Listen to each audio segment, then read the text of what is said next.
ओम नमः शिवाय। ओम श्री कृष्ण गोविंद हरे मुरारी, हे नाथ नारायण वासुदेवा। तो आज हम पढ़ते हैं श्रीमद् भगवद गीता का द्वितीय अध्याय। माँ सुनो। अथ द्वितीय अध्याय। संजय उवाच। संजय जी बोले, उस प्रकार करुणा से व्याप्त और आंसुओं से पूर्ण तथा व्याकुल नेत्रों वाले शोकयुक्त उस अर्जुन के प्रति भगवान मधुसूदन ने यह वचन कहा। श्री भगवान उवाच। श्री भगवान जी बोले, हे अर्जुन, तुझे इस असमय में यह मोह किस हेतु से प्राप्त हुआ? क्योंकि न तो यह श्रेष्ठ पुरुषों द्वारा आचरित है, न स्वर्ग को देने वाला है और न कीर्ति को करने वाला ही है। इसलिए हे अर्जुन, नपुंसकता को मत प्राप्त हो, तुझमें यह उचित नहीं जान पड़ती। हे परंतप, हृदय की तुच्छ दुर्बलता को त्याग कर युद्ध के लिए खड़ा हो जा। अर्जुन वाच। श्री अर्जुन जी बोले, हे मधुसूदन, मैं रणभूमि में किस प्रकार बाणों से भीष्म पितामह और द्रोणाचार्य के विरुद्ध लड़ूंगा? क्योंकि हे अरिसूदन, वे दोनों ही पूजनीय हैं। इसलिए इन महानुभाव गुरुजनों को न मारकर मैं इस लोक में भिक्षा का अन्न भी खाना कल्याणकारक समझता हूं, क्योंकि गुरुजनों को मारकर भी इस लोक में रुधिर से सने हुए अर्थ और काम रूप भोगों को ही तो भोगूंगा। हम यह भी नहीं जानते कि हमारे लिए युद्ध करना और न करना, इन दोनों में से कौन सा श्रेष्ठ है, अथवा यह भी नहीं जानते कि उन्हें हम जीतेंगे या हमको वे जीतेंगे। और जिनको मारकर हम जीना भी नहीं चाहते, वे ही हमारे आत्मीय धृतराष्ट्र के पुत्र हमारे मुकाबले में खड़े हैं। इसलिए कायरता रूप दोष से उपहत हुए स्वभाव वाला तथा धर्म के विषय में मोहित चित्त हुआ मैं आपसे पूछता हूँ कि जो साधन निश्चित कल्याण कारक हो वह मेरे लिए कहिए, क्योंकि मैं आपका शिष्य हूँ। इसलिए आपके शरण हुए मुझको शिक्षा दीजिए। क्योंकि भूमि में निष्कंटक धन धान्य संपन्न राज्य को और देवताओं के स्वामी पने को प्राप्त होकर भी मैं उस उपाय को नहीं देखता हूं जो मेरी इंद्रियों को सुखाने वाले शोक को दूर कर सके। संजय उवाच। श्री संजय जी बोले, हे राजन, निद्रा को जीतने वाले अर्जुन, अंतर्यामी श्री कृष्ण भगवान के प्रति इस प्रकार कहकर फिर श्री गोविंद महाराज से युद्ध नहीं करूंगा, यह स्पष्ट कहकर चुप हो गए। हे भरतवंशी धृतराष्ट्र, अंतर्यामी श्री कृष्ण महाराज दोनों सेनाओं के बीच में शोक करते हुए उस अर्जुन को हंसते हुए से यह वचन बोले।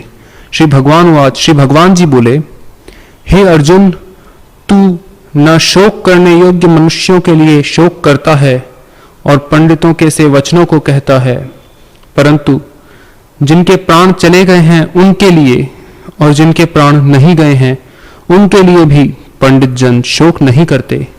न तो ऐसा ही था कि मैं किसी काल में नहीं था, तू नहीं था, अथवा ये राजा लोग नहीं थे, और न ऐसा ही है कि इससे आगे हम सब नहीं रहेंगे।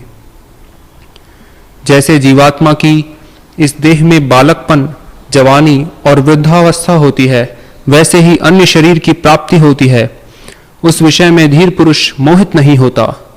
हे कुंती पुत्र, सर्दी गर्मी और सुख दुख को देने वाले इंद्रिय और विषयों के संयोग तो उत्पत्ति विनाशशील और अनित्य हैं।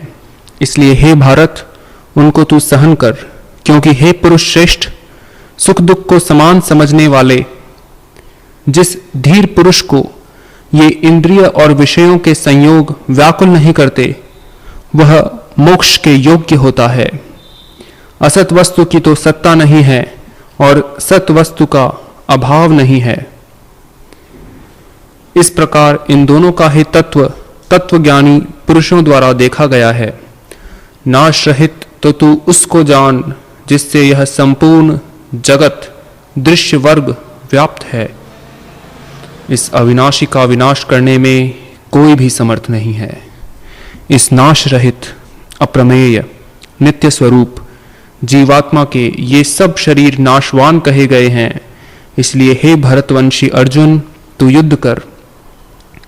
जो इस आत्मा को मारने वाला समझता है तथा जो इसको मरा मानता है, वे दोनों ही नहीं जानते, क्योंकि यह आत्मा वास्तव में न तो किसी को मारता है और न किसी के द्वारा मारा जाता है। यह आत्मा किसी काल में भी न तो जन्मता है और न मरता ही है, तथा न यह उत्पन्न होकर फिर होने वाला ही है, क्योंकि यह अजन्मा, नित्य, सनातन और पुरातन है। शरीर के मारे जाने पर भी यह नहीं मारा जाता। हे पृथापुत्र अर्जुन, जो पुरुष इस आत्मा को नाश रहित, नित्य, अजन्मा और अव्यय जानता है, वह पुरुष कैसे किसको मरवाता है और कैसे किसको मारता है। जैसे मनुष्य पुराने वस्त्रों को त्याग कर दूसरे वस्त्रों को, नए वस्त्रों को ग्रहण करता है, वैसे ही जीवात्मा पुराने शरीरों को त्याग कर दूसरे नए शरीरों को प्राप्त होता है।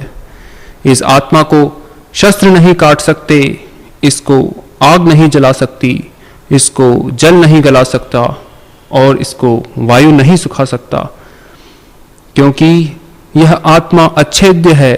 यह आत्मा अदाह्य, अक्लेद्य और निस्संदेह अशोष्य है, तथा यह आत्मा नित्य, सर्वव्यापी, अचल, स्थिर रहने वाला और सनातन है।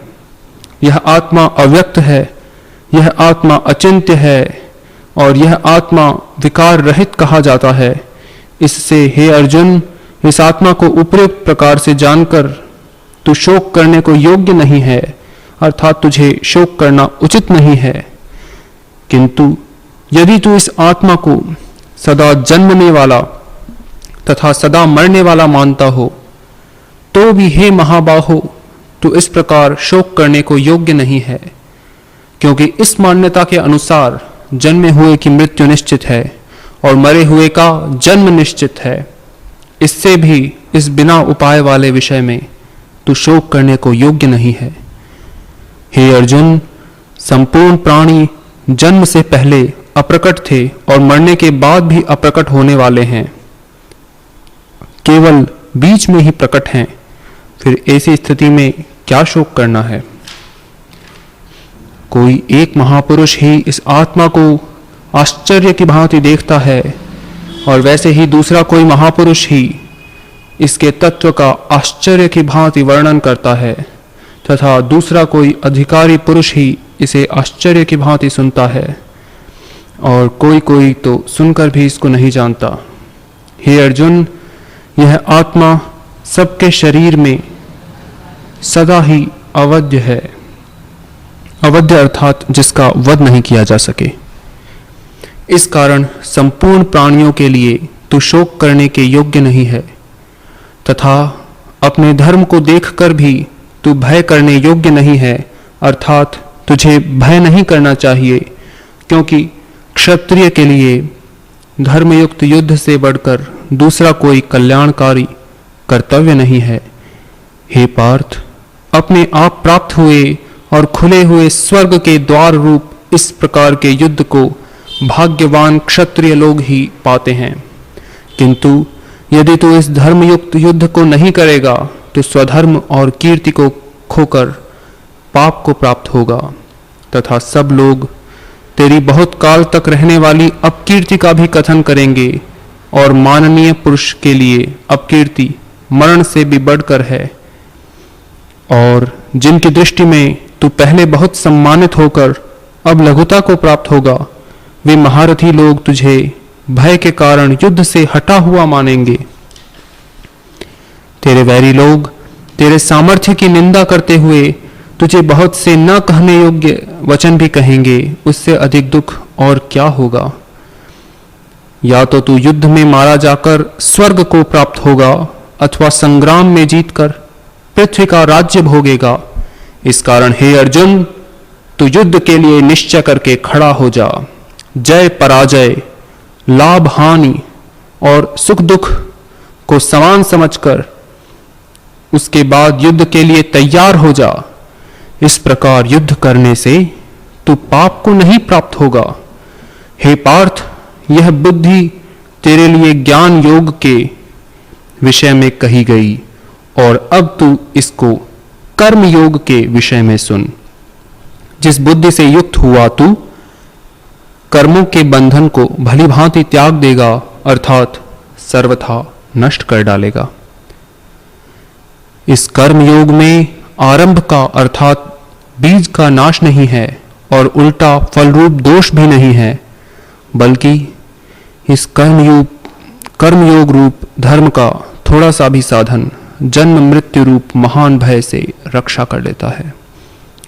हे अर्जुन, इस कर्मयोग में निश्चयात्मिका बुद्धि एक ही होती है, किंतु अस्थिर विचार वाले विवेकहीन सकाम मनुष्यों की बुद्धियां निश्चय ही बहुत भेदों वाली और अनंत होती है।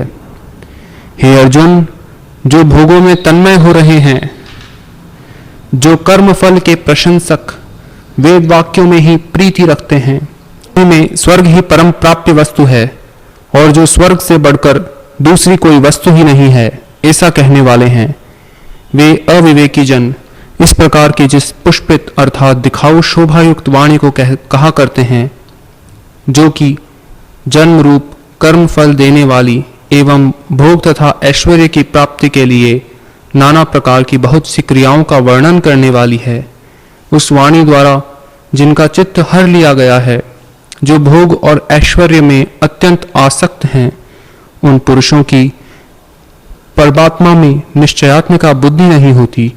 हे अर्जुन, वेद उपर्युक्त प्रकार से तीनों गुणों के कार्य रूप समस्त भोगों एवं उनके साधनों का प्रतिपादन करने वाले हैं।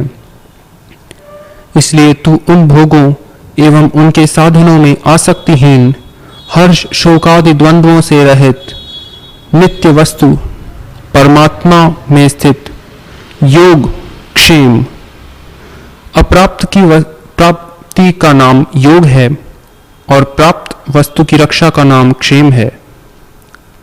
तो यही योग क्षेम का तात्पर्य है। योग क्षेम को न चाहने वाला और स्वाधीन अंतःकरण वाला हो, सब ओर से परिपूर्ण जलाशय के प्राप्त हो जाने पर छोटे जलाशय में मनुष्य का जितना प्रयोजन रहता है, ब्रह्म को तत्व से जानने वाले ब्राह्मण का समस्त वेदों में उतना ही प्रयोजन रह जाता है। तेरा कर्म करने में ही अधिकार है, उसके फलों में कभी नहीं। इसलिए तू कर्मों के फल का हेतु मत हो तथा तेरी कर्म न करने में भी आसक्ति न हो। हे धनंजय, तू आसक्ति को त्याग कर तथा सिद्धि और असिद्धि में समान बुद्धि वाला होकर योग में स्थित हुआ कर्तव्य कर्मों को कर। समत्व ही योग कहलाता है। जो कुछ भी कर्म किया जाए, उसके पूर्ण होने और न होने में तथा उसके फल में संभाव रहने का नाम समत्व है। इस समत्व रूप बुद्धि योग से सकाम कर्म अत्यंत ही निम्न श्रेणी का है। इसलिए हे धनंजय, तो समबुद्धि में ही रक्षा का उपाय ढूंढ, अर्थात बुद्धि योग का ही आश्रय ग्रहण कर, क्योंकि फल के हेतु बनने वाले अत्यंत दीन हैं। समबुद्धि युक्त पुरुष पुण्य और पाप दोनों को इसी लोक में त्याग देता है, अर्थात उनसे मुक्त हो जाता है। इससे तू समत्व रूप योग में लग जा। यह समत्व रूप योग ही कर्मों में कुशलता है, अर्थात कर्म बंधन से छूटने का उपाय है। क्योंकि समबुद्धि से युक्त ज्ञानीजन कर्मों से उत्पन्न होने वाले फल को त्याग कर जन्म रूप बंधन से मुक्त हो निर्विकार परम पद को प्राप्त हो जाते हैं। जिस काल में तेरी बुद्धि मोह रूप दलदल को भली भांति पार कर जाएगी, उस समय तू सुने हुए और सुनने में आने वाले इस लोक और परलोक संबंधी सभी भोगों से वैराग्य को प्राप्त हो जाएगा। भांति भांति के वचनों से सुनने से विचलित हुई तेरी बुद्धि जब परमात्मा में अचल और स्थिर ठहर जाएगी, तब तू योग को प्राप्त हो जाएगा, अर्थात तेरा परमात्मा से नित्य संयोग हो जाएगा। अर्जुनवाच। श्री अर्जुन जी बोले, हे केशव, समाधि में स्थित परमात्मा को प्राप्त हुए स्थिर बुद्धि पुरुष का क्या लक्षण है? वह स्थिर बुद्धि पुरुष कैसे बोलता है, कैसे बैठता है और कैसे चलता है? श्री भगवान बोले, हे अर्जुन, जिस काल में यह मनुष्य मन में स्थित संपूर्ण कामनाओं को भली भांति त्याग देता है और आत्मा से आत्मा में ही संतुष्ट रहता है, उस काल में वह स्थित प्रज्ञ कहा जाता है। दुखों की प्राप्ति होने पर जिसके मन में उद्वेग नहीं होता, सुखों की प्राप्ति में जो सर्वथा निष्प्रिय है तथा जिसके राग, भय और क्रोध नष्ट हो गए हैं, ऐसा मुनि स्थिर बुद्धि कहा जाता है। जो पुरुष सर्वत्र स्नेह रहित हुआ उस शुभ या अशुभ वस्तु को प्राप्त होकर न प्रसन्न होता है और न द्वेष करता है, उसकी बुद्धि स्थिर है। और कछुआ सब ओर से अपने अंगों को जैसे समेट लेता है, वैसे ही जब यह पुरुष इंद्रियों के विषयों से इंद्रियों को सब प्रकार से हटा लेता है, तब उसकी बुद्धि स्थिर है, ऐसा समझना चाहिए। इंद्रियों के द्वारा विषयों को ग्रहण न करने वाले पुरुष के भी केवल विषय तो निवृत्त हो जाते हैं, परंतु उनमें रहने वाली आसक्ति निवृत्त नहीं होती। स्थित प्रज्ञ पुरुष की तो आसक्ति भी परमात्मा का साक्षात्कार करके निवृत्त हो जाती है। हे अर्जुन, आसक्ति का नाश न होने के कारण ये प्रमथन स्वभाव वाली इंद्रियां यत्न करते हुए बुद्धिमान पुरुष के मन को भी बलात् हर लेती हैं।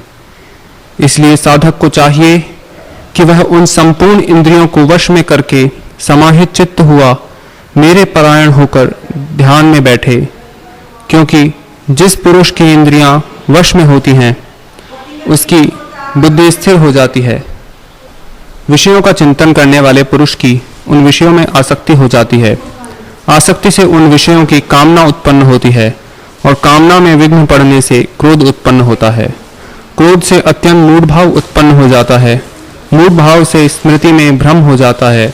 स्मृति में भ्रम हो जाने से बुद्धि अर्थात ज्ञान शक्ति का नाश हो जाता है और बुद्धि का नाश हो जाने से यह पुरुष अपनी स्थिति से गिर जाता है।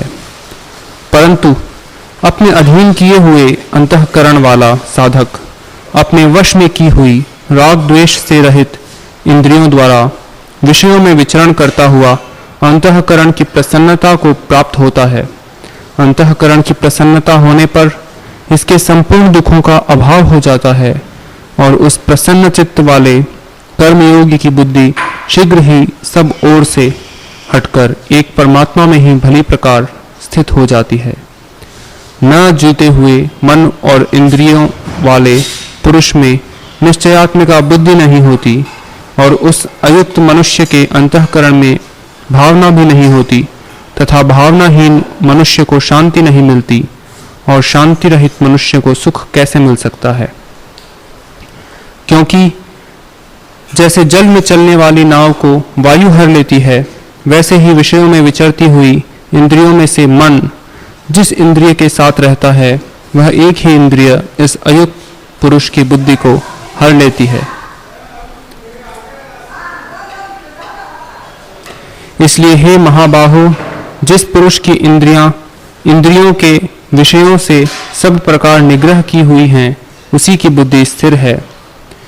संपूर्ण प्राणियों के लिए जो रात्रि के समान है, उस नित्य ज्ञान स्वरूप परमानंद की प्राप्ति में स्थित प्रज्ञ योगी जागता है।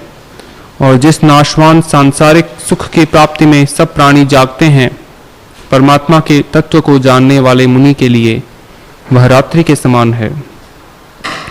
जैसे नाना नदियों के जल सब ओर से परिपूर्ण अचल प्रतिष्ठा वाले समुद्र में उसको विचलित न करते हुए ही समा जाते हैं, वैसे ही सब भोग जिस स्थित प्रज्ञ पुरुष में किसी प्रकार का विकार उत्पन्न किए बिना ही समा जाते हैं, वही पुरुष परम शांति को प्राप्त होता है, भोगों को चाहने वाला नहीं।